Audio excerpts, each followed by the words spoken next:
नमस्कार साथियों, स्वागत है आपका अपने YouTube चैनल भाषा निकेतन में। साथियों, हम बात करेंगे हिंदी भाषा एवं साहित्य का वस्तुनिष्ठ इतिहास, जो पुस्तक सरस्वती पांडे एवं गोविंद पांडे जी की है। साथियों, इस पुस्तक का है 49वां वीडियो है।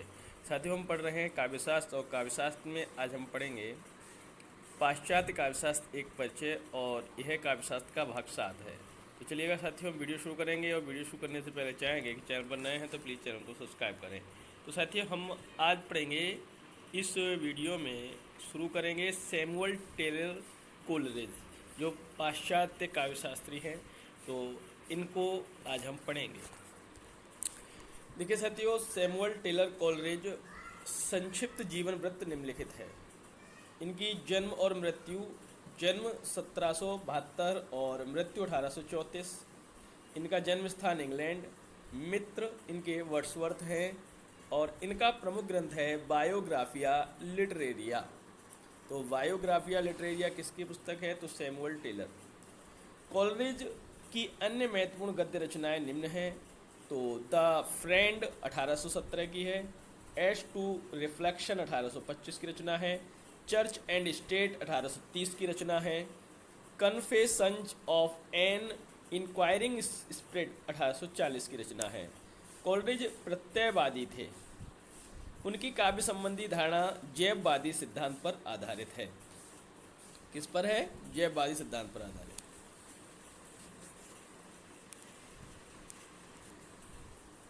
कोलरिज के अनुसार कविता रचना का वह प्रकार है जो वैज्ञानिक कृतियों से इस अर्थ में भिन्न है, उसका तात्कालिक प्रयोजन आनंद है, सत्य नहीं, और रचना के अन्य सभी प्रकारों से उसका अंतर यह है कि संपूर्ण से वही आनंद प्राप्त होना चाहिए जो उसके प्रत्येक अवयव से प्राप्त होने वाली स्पष्ट संतुष्टि के अनुरूप हो।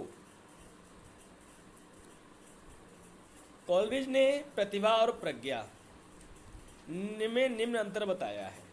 देखिए, प्रतिभा सहज और प्रज्ञा अर्जित है। प्रतिभा कल्पनातीत है और प्रज्ञा रम्य कला फैंसी है। प्रतिभा सृजनशीलता से है और प्रज्ञा संयोजनशीलता से।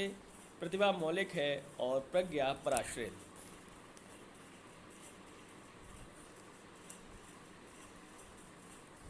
कोलरिज का भाषा संबंधी विचार निम्नलिखित है।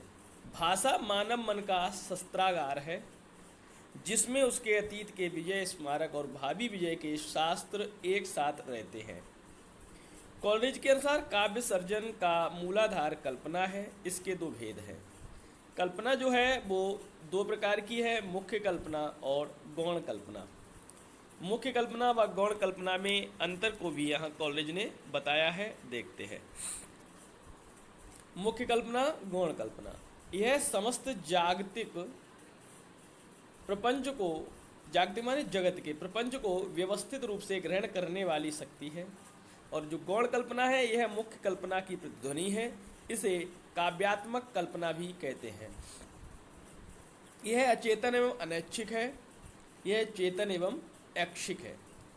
मुख्य कल्पना जो है, यह निर्माण एवं संगठन करती है, और गौण कल्पना यह विघटन, संगठन, विनाश और निर्माण दोनों करती है। कोलरिज ने कल्पना के संबंध में लिखा है, इसमें संश्लेषात्मक तथा जादुई शक्ति होती है जो विरोधी या विषमवादी धर्मों में संतुलन स्थापित करती है। कल्पना निम्नलिखित विरोधी धर्मों में सामंजस्य स्थापित करती है: साम्य, वैषम्य, सामान्य, विशेष, प्रत्ययबिंब, प्रातिनिधिक, वैयक्तिक, प्राचीन और परिचित पदार्थ, नवीन और ताजगी, संयम, भावोश, विवेक, उमंग, कृत्रिम, प्राकृतिक।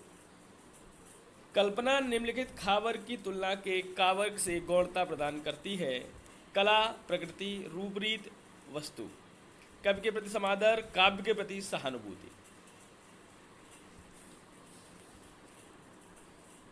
इमेजिनेशन शब्द की उत्पत्ति लैटिन के इमाजिनातियो से है, जिसका हिंदी रूपांतर कल्पना है। फैंसी शब्द की उत्पत्ति फांतासिया या फैंटेसिया से हुई है, जिसका हिंदी रूपांतर रम्य कल्पना या ललित कल्पना है। रम्य कल्पना की विशेषताएं हैं, यह देश काल के बंधन से मुक्त एक प्रकार की स्मृति मात्र है। यह इच्छा शक्ति से संचालित एवं रूपांतरित होती है। यह अपने उपयोग की सामग्री सहचर नियम से ग्रहण करती है। इसकी उपयोज्य सामग्री स्थिर तथा सुनिश्चित होती है। कोलरिज ने कल्पना एवं रम्य कल्पना में निम्न अंतर बताया है। कल्पना यह बिंबों को विघटित विगलित कर नए रूप परिवर्तित करती है। रम्य कल्पना यह बिंबों से सिर्फ पास पास रख देती है, कोई परिवर्तन नहीं करती। कल्पना अंतःप्रेरणा प्रत्यक्ष आदि से सामग्री ग्रहण करती है। यह प्रधानतः स्मृति से सामग्री ग्रहण करती है। कल्पना यह जैव कार्य पद्धति पर आधारित है। रम्य कल्पना यह यांत्रिक कार्य पद्धति पर आधारित है। और कल्पना जैव कार्य यह प्रतिभा की उपज है, और जो रम्य कल्पना है वो प्रज्ञा की उपज है। कल्पना प्रतिभा और रम्य कल्पना प्रज्ञा की उपज है। अंग्रेजी में व्यवहारिक आलोचना का सूत्रपात कोलरिज ने किया। अब हम बात करेंगे बेनेडेत्तो क्रोचे का संक्षिप्त जीवन वृत्त। बेनेडेत्तो क्रोचे का जन्म 1866 और मृत्यु 1952 में हुई। इनका जन्म स्थान इटली है। पुस्तक इनकी है एस्थेटिक। भाषा इतालवी और अंग्रेजी अनुवादक डगलस एंसले। क्रोचे ने सर्वप्रथम 1900 में अपना निबंध aesthetic is the science of expression and general linguistics लिखा। कौन सा है? Aesthetics is the science of expressions and general linguistics लिखा। इसका इसी निबंध का विस्तृत रूप एस्थेटिक 1902 पुस्तक है। क्रोचे ने सन 1902 में ला क्रिटिका पत्रिका का प्रकाशन भी किया। क्रोचे ने अन्य महत्वपूर्ण पुस्तक न्यू एसेज ऑन एस्थेटिक 1920 में और डिफेंस ऑफ प्रोएट 1933 में रची। क्रोचे के एस्थेटिक के दो भाग हैं। प्रथम भाग है इसमें सौंदर्य शास्त्र का सैद्धांतिक विवेचन है, और द्वितीय भाग में इसमें सौंदर्य शास्त्र का इतिहास है। कौन सी पुस्तक में? एस्थेटिक में। एस्थेटिक शब्द की उत्पत्ति ग्रीक के आइस्थेसिस या आइस्थेटिकोस से हुई, जिसका अर्थ होता है इंद्रिय प्रत्यक्ष या इंद्रिय ग्राह्य ज्ञान। एस्थेटिक शब्द का सर्वप्रथम प्रयोग जर्मन दार्शनिक अलेक्जेंडर गोटलीब बाउमगार्टेन ने किया। आधुनिक सौंदर्य शास्त्र का जनक बाउमगार्टेन को ही माना जाता है। क्रोचे प्रत्ययवादी दार्शनिक थे। ये आत्मवादी भी माने जाते हैं। क्रोचे आत्म या चेतना की 4 क्रियाएं मानते हैं, जो निम्न हैं। आत्म या चेतना की क्रियाएं, पहली है सैद्धांतिक या ज्ञान, दूसरी है व्यवहारिक या इच्छा। आत्म या चेतना क्रिया में सैद्धांतिक ज्ञान की बात करेंगे तो 2 प्रकार की, अंतर्प्रज्ञा और तर्कात्मक। व्यवहारिक या इच्छा की बात करेंगे तो आर्थिक और नैतिक। क्रोचे के अव्यंजनावाद की प्रमुख विशेषताएं इस प्रकार हैं।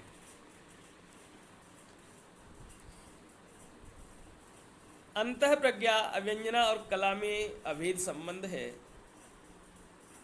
अव्यंजना आत्मिक क्रिया है। प्रत्येक अंतः प्रज्ञा कला है और प्रत्येक कला अंतः प्रज्ञा है। कला वस्तु में नहीं होती, बल्कि वस्तु द्वारा व्यक्त रूप में होती है। कला आंतरिक होने के साथ ही अखंड है। क्रोचे कला निर्माण के चरण माने जाते हैं, जो निम्न है। संस्कार, अव्यंजना, सौंदर्य मूलक आनंद, सौंदर्य का ध्वनि, गति, रेखा, रंग आदि में रूपांतरण। क्रोचे ने कला निर्माण में प्रतिभा को मूल कारण माना है। क्रोचे का कहना है कि कलाकार में सौंदर्य की उत्पत्ति होती है और भावक में सौंदर्य की पुनरुत्पत्ति होती है, अर्थात स्पष्टता कलाकार सौंदर्य का भागी होता है। थॉमस स्टर्न्स इलियट का संक्षिप्त जीवन इस प्रकार है। अब हम बात करेंगे थॉमस स्टर्न्स इलियट के संक्षिप्त जीवन वृत्त पर। इलियट का जन्म 1888 में और मृत्यु 1965 में हुई।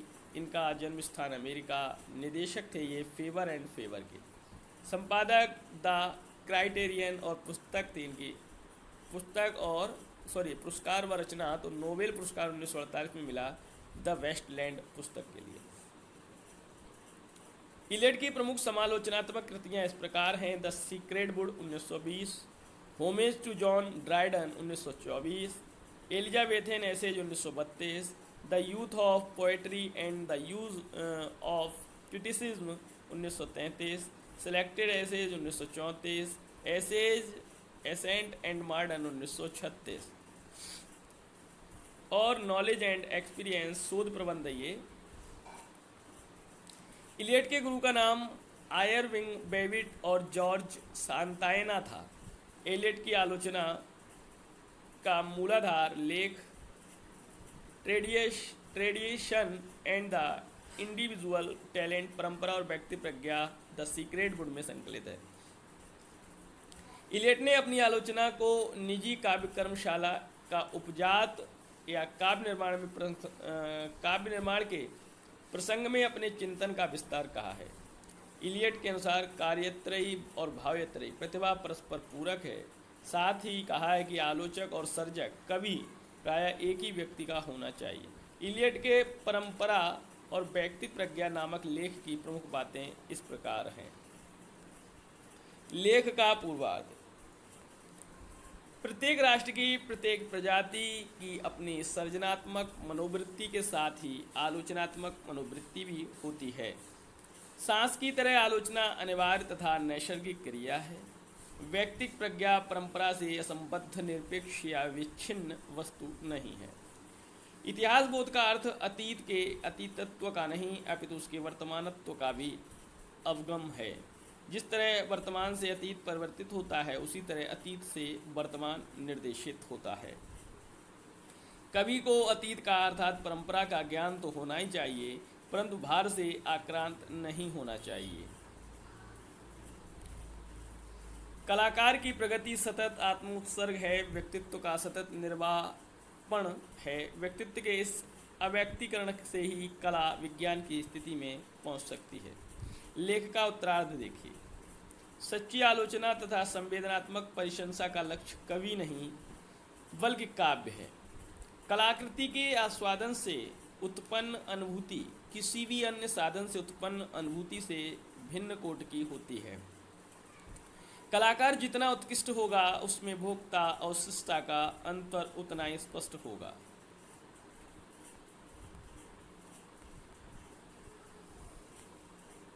कविता कवि व्यक्तित्व की यह व्यक्ति नहीं, व्यक्तित्व से पलायन है, ये भी कहा है इलियड ने। और इलियड ने काव्य में सार्थक भाव की अभिव्यंजना को महत्वपूर्ण बताया। सार्थक भाव वह भाव जिसका अस्तित्व काव्य में होता है, कवि के जीवन वृत्त में नहीं। इलियड के अनुसार कविता का सौंदर्य उसकी सहत पूर्णता में है, ना कि विच्छिन्न अवयवों में। इलियड ने रिचर्ड्स और एम्पसन की शाब्दिक आलोचना व्यक्ति को नींबू निचोड़ आलोचना कहा है। किसकी? रिचर्ड्स और एम्पसन की शाब्दिक आलोचना पद्धति को नींबू निचोड़ आलोचना, लेमन स्क्वीजर क्रिटिसिज्म का। इलियड ने रुचि परिष्कार को आलोचना का अन्यतम प्रयोजन माना। इलियड का मूर्त विधान भारतीय रस सिद्धांत का विभावन व्यापार है। संवेदनशीलता के असाचार्य के सिद्धांत के लिए इलियड फ्रांसीसी कवि आलोचक रमी द गुर्मो के ऋणी हैं। इलियड ने दो महत्वपूर्ण सिद्धांत प्रस्तुत किए, मूर्ति विधान और संवेदनशीलता का असाहचर्य। मूर्ति विधान क्या है? कला के रूप में भाव को व्यक्त करने का एक ही उपाय है, और वह है किसी सह संबंधी वस्तु जैसे वस्तु समुदाय, परिस्थिति, घटना श्रृंखला को ढूंढ निकालना जो उस विशिष्ट भाव का सूत्र हो, ऐसा कि जब वे बाह्य वस्तुएं प्रस्तुत की जाए तो इंद्रिय अनुभूति में अवसित होकर वे भाव को सद्य अद्बुद्ध कर दें। संवेदनशीलता का आचार्य क्या है? इलियड के अनुसार कवि का मन और संवेदनशीलता अर्थात बुद्धि पक्ष विचार और हृदय पक्ष भाव अभिन्न है। जब भाव और विचार में दरार पड़ जाती है तो काव्य में अपक्षय या ह्रास आ जाता है।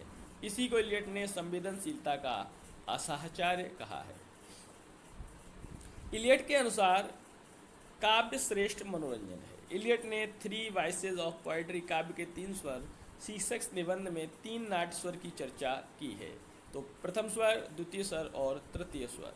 प्रथम स्वर में जब कवि या तो अपने संबोधित अपने को संबोधित करता है या फिर किसी को नहीं। द्वितीय स्वर जब कभी किसी छोटे बड़े पाठक श्रोता समुदाय को संबोधित करता है। और तृतीय स्वर होता है जब कभी कोई ऐसी बात कहता है जो वह स्वयं अपने व्यक्ति रूप में नहीं कह सकता, बल्कि जिसे वह सिर्फ उसी सीमा के भीतर कह सकता है जिसमें एक काल्पनिक पात्र दूसरे काल्पनिक पात्र को संबोधित कर रहा हो। ये 3 स्वर दिए हैं इलियट ने। इलियट ने आलोचना के 2 उद्देश्य बताए, किंतु वर्षों के अंतराल में उनकी अवधारणा भी बदल गई, जो निम्न है। निबंध है इनका पहला, द फंक्शन ऑफ क्रिटिसिज्म 1923 में। उद्देश्य है विशदन और रुचि परिष्कार। और द फ्रंटियर्स ऑफ क्रिटिसिज्म 1956 में लिखा है निबंध, उसमें बोध और अस्वाद, ये उद्देश्य है।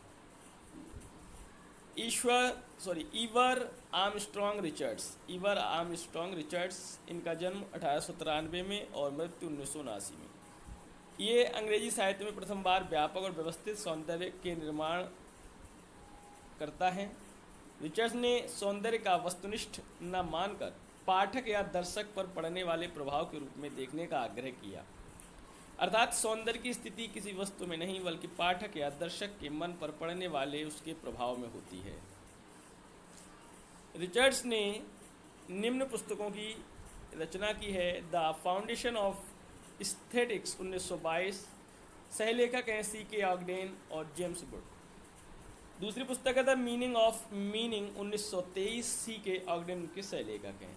रिचर्ड्स के अन्य ग्रंथ हैं the principles of literary criticism 1924, practical criticism 1929, science and poetry 1926, the philosophy of rhetoric 1936। Richards ने आलोचना के 2 भेद किए हैं। आलोचनात्मक, इसमें अनुभूति के मूल्य का वर्णन होता है। प्राविधिक, इसमें अनुभूति के साधनों का वर्णन होता है। रिचर्ड्स आलोचना को मनोविज्ञान की एक शाखा मानते हैं। रिचर्ड्स मूल्य और अनुभूति में कोई भेद नहीं मानते, अर्थात जीवनानुभूति और काव्यानुभूति दोनों पर्याय हैं। रिचर्ड्स के आलोचना के 2 मूलाधार हैं। मूल्य सिद्धांत, कोई भी वस्तु जो इच्छा को संतुष्ट करे मूल्यवान है, या विभिन्न जटिल रूपों में भावना और इच्छा की संतुष्टि की क्षमता मूल्य है। संप्रेषण सिद्धांत, संप्रेषण का अर्थ ना तो अनुभूति का यथावत अंतरण है और ना तो व्यक्तियों के बीच अनुभूति का तादात्म्य, बल्कि कुछ अवस्थाओं में विभिन्न मनों की अनुभूतियों की अत्यंत समानता ही संप्रेषण है। रिचर्ड्स ने लिखा है, नैतिकता सिर्फ दुनियादारी है और आचार संहिता इष्ट सिद्धि की सामान्यतम व्यवस्था की अभिव्यक्ति। रिचर्ड्स आवेगों की शांति द्वारा संतुलित विश्रांति को काव्य का प्रयोजन मानते हैं, साथ ही आनंद को प्रयोजन में कोई स्थान नहीं देते। रिचर्ड्स आवेगों के आधार पर काव्य के 2 भेद मानते हैं। आवेग काव्य विशेषता, सजातीय आवेग में काव्य अपवर्जी है, विशेषता जिसमें एक ही भाव का वर्णन हो, और विजातीय में अंतर्वेशी काव्य है जिसमें विरोधी भावों का संश्लेषण हो। रिचर्ड्स के अनुसार संप्रेषण ही आलोचना का चरम लक्ष्य है। रिचर्ड्स भाषा के 2 रूप माने हैं, वैज्ञानिक और रागात्मक। रिचर्ड्स के अनुसार अर्थ के 4 प्रकार हैं, मुख्यार्थ, भावना, वचनभंगी और उद्देश्य। तो साथियों, अब बात हम अगले वीडियो में, अगले सेशन में करेंगे नई आलोचना की। तो आपको वीडियो कैसा लगा कमेंट सेक्शन में बताइएगा। चैनल पर नए हैं तो सब्सक्राइब कर लीजिए। फिर मिलेंगे अगली वीडियो में, तब तक के लिए नमस्कार, धन्यवाद।